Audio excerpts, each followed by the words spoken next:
Приветствуем наших подписчиков и гостей канала Эзотерика для тебя, друзья. Мы вас всех приветствуем в изобилии и достатке. Сегодня, друзья, в этом видео мы уделим внимание народным приметам, традициям и обрядам 18 мая.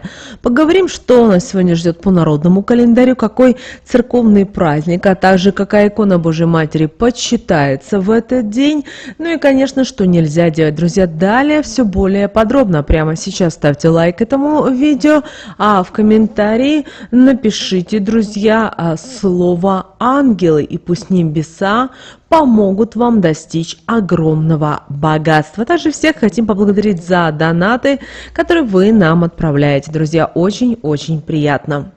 Итак, 18 мая православная церковь чтит память святой мученицы Ирины, которая жила во второй половине I века. Святая Ирина была славянкой, родившейся в Македонии, и с юных лет посвятила свою жизнь Богу.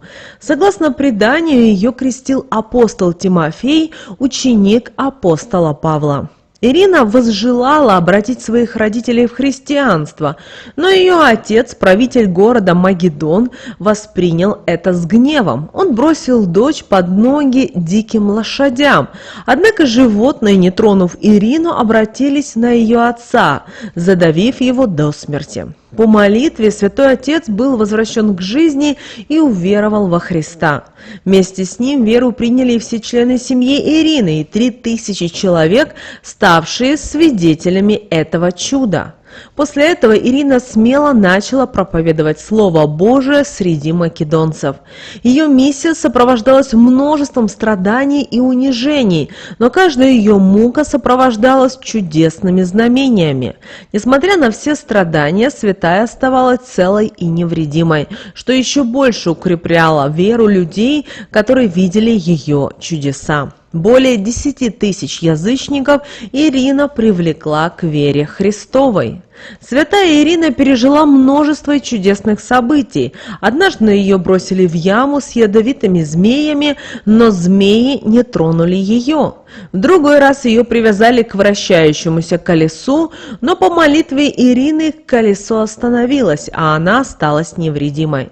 Также ее пытались сжечь на костре, но огонь не причинил ей вреда. Эти и другие чудеса приводили к массовому обращению людей в христианство.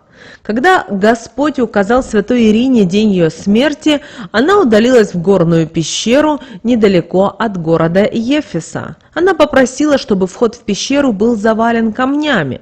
Через 4 дня люди открыли вход, но не обнаружили в пещере тело Ирины. Все поняли, что Господь забрал мученицу на небо. Святая Ирина считается одной из великих мучениц христианской церкви. Ее жизнь и подвиги вдохновляют многих верующих. Она стала символом непоколебимой веры и божественной защиты. В память о ее жизни и чудесах верующие молятся ей о заступничестве и помощи в трудных жизненных ситуациях. Также 18 мая православная церковь отмечает День иконы Божьей Матери «Неупиваемая чаша». Эта икона является одной из самых почитаемых среди верующих. Ее история полна чудес и исцелений, а молитвы перед ней помогают в избавлении от зависимости и в получении духовной помощи. И история иконы «Неупиваемая чаша» начинается в конце XIX века в Вышинской пустыне, что находится в Серпуховском уезде Московской губернии. По преданию, образ был явлен одному крестьянину, который страдал от алкогольной зависимости. Ему явилась Божия Матерь во сне и велела отправиться в Вышинскую пустынь и найти там икону, перед которой он должен был помолиться. Крестьянин последовал ее указанию, и после молитв перед иконой он полностью исцелился от своей зависимости. Этот случай быстро распространился, и икона стала известной как помощница в избавлении от пьянства и других зависимостей. Икона Божией Матери, неупиваемая чаша, имеет глубокий символизм. На ней изображена Богородица с младенцем Иисусом, стоящим в чаше, что символизирует чашу святого причастия.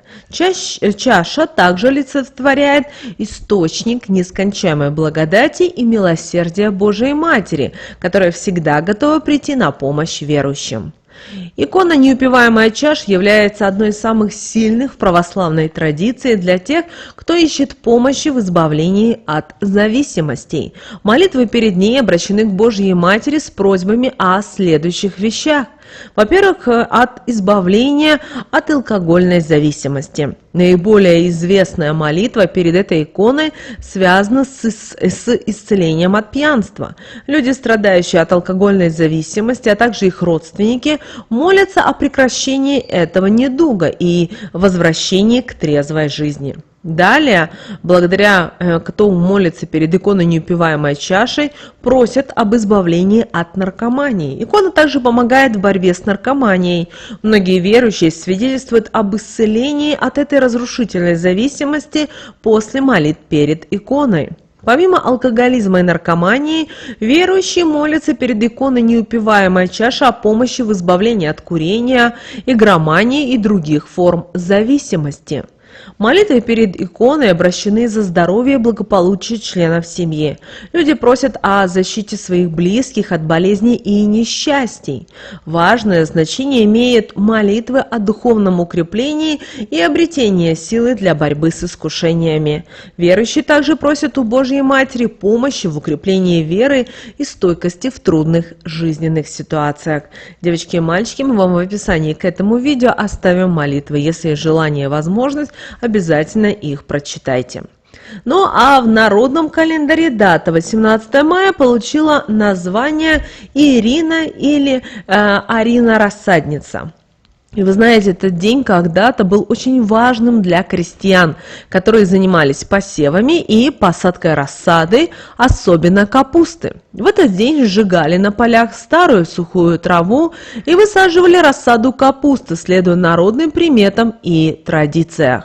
Память двух мучениц Ирин тесно связана с земледельческими работами и магическими обрядами, направленными на защиту и укрепление будущего урожая. Весной в народном календаре отмечена память двух мучениц Ирин, которых прозвали рассадницами. К дням их памяти приурочены и важные сельскохозяйственные работы, такие как высадка рассады капусты.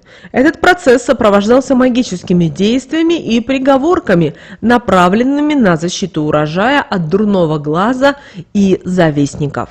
Объясняется это не только разными климатическими условиями на огромной территории, которую занимала Киевская Русь, но и тем, что год на год не приходится. При ранней весне в южных областях капусту можно было высаживать 29 апреля, а при поздней весне в северных регионах на 3 недели позже, то есть 18 мая. Высаживая капустную рассаду, крестьяне одевались в лохмотья, напоминающие листья капусты. Это делалось для того, чтобы магически связать человека и растения, тем самым обеспечив хороший урожай. Также не забывали про магическую защиту и будущего урожая. На огородные грядки выносили надтреснутый горшок и внутрь клали неподалеку вырванный с корнем кустик крапивы. Делали это для того, чтобы уберечь рассаду от дурного глаза и завистников. При этом произносили заговорные слова, которые придавали магическую силу обряду. Кроме магических обрядов, крестьяне внимательно следили в этот день за погодой. По народным приметам дня они определяли, когда следует начинать посев. Если день был солнечным и теплым, это означало, что пора начинать посевные работы. Если же погода была холодной и дождливой, посевы откладывали до лучших времен. Важным элементом защиты урожая было использование различных магических предметов и обрядов. Натреснутый горшок и кустик крапивы служили оберегами, которые защищали капусту от негативных воздействий. Также крестьяне верили, что капуста, посаженная в этот день, будет расти крепко и здорово, если соблюсти все необходимые ритуалы.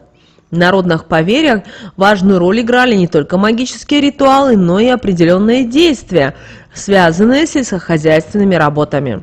Сажали овощи исключительно женщины. Считалось, что если за это возьмется мужчина, то растения зацветут, но вот плодоносить точно не будут. Этому поверью следовало ли строго, чтобы обеспечить богатый урожай. Кроме того, при посадке рассады капусты не ели хлеба, чтобы куры не выклевали посаженные растения. Вечером, после того, как рассада была высажена в землю, хозяйки в огород выносили чугунок, наполненный доверху крапивой. Чугунок переворачивали и ставили вверх дном на грядку. Верили, что именно этот обряд позволит защитить растения от насекомых и других вредителей.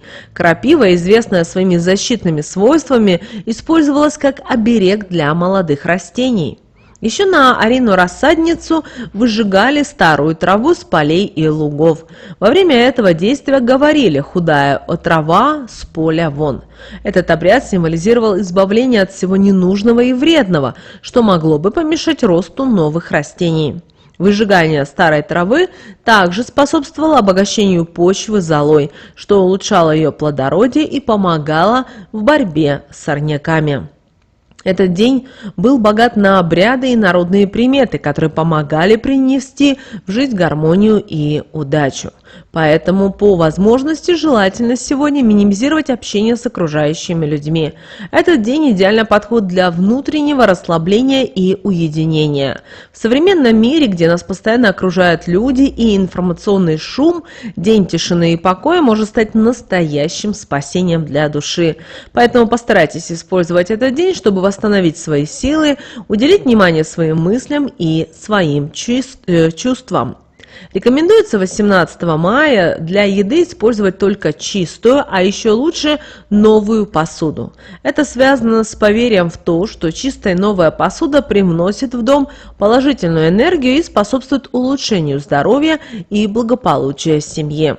Новый столовый набор символизирует обновление и очищение, что особенно важно в этот день. Кроме того, этот день богат и на разнообразные обряды и традиции. Один из них, как мы уже сказали ранее, сжигание старой сухой травы на полях. Также, высаживая капустную рассаду, наши предки одевались в лохмотья, напоминающие листья капусты. Этот необычный наряд имел магическое значение и служил защитой от злых сил. Считалось, что такая одежда поможет огородным растениям расти крепкими и здоровыми. Что же нельзя было делать 18 мая по народным приметам, традициям и обрядам? В день Арины Капустницы строго запрещалось пользоваться посудой, из которой ранее уже кто-то ел. Народная примета говорит, что нарушение этого запрета может привлечь беды, несчастья и болезни, которые сопровождают первого поевшего. Поэтому рекомендуется в этот день использовать только чистую посуду, а лучше всего новую. Это не только убережет от возможных проблем, но и принесет в дом положительную энергию и благополучие.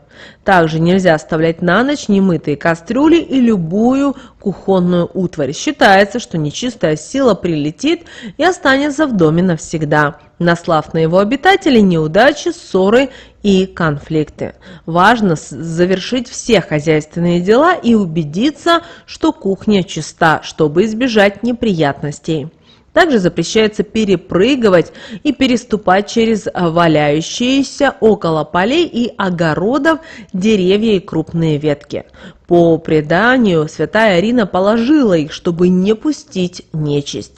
Тот, кто нарушит данный запрет, перенесет темные силы на свежевскопанную землю.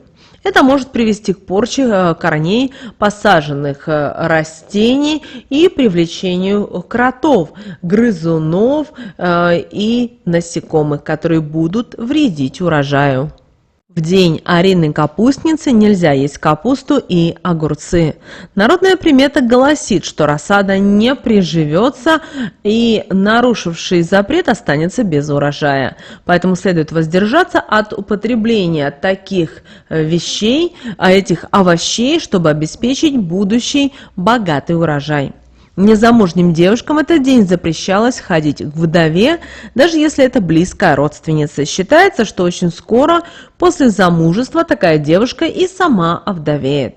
Также нельзя есть пищу, приготовленную вдовой, иначе жених не скоро постучится в дом. Эти народные приметы связаны с суевериями о передаче вдовьего статуса через контакт или пищу.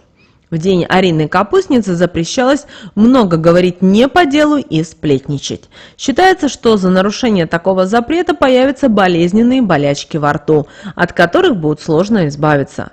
Поэтому лучшее решение в этот день – держаться подальше от разговоров, не касающихся важных дел, и избегать обсуждения других людей. Вот такие, друзья, у нас с вами народные приметы, традиции и обряды на этот день, 18 мая. Друзья, прямо сейчас ставьте лайк этому видео, а в комментариях напишите слово «ангел», и пусть небеса помогут вам достичь огромного богатства. Ну а прямо сейчас, друзья, на экране вы видите два всплывающих окна. Это следующие рекомендованные видео для вас. Друзья, нажимайте на то видео, которое вам на интуитивном уровне понравилось больше, и смотрите мыслимых и немыслимых благ. Услышимся с вами уже буквально в следующем видео.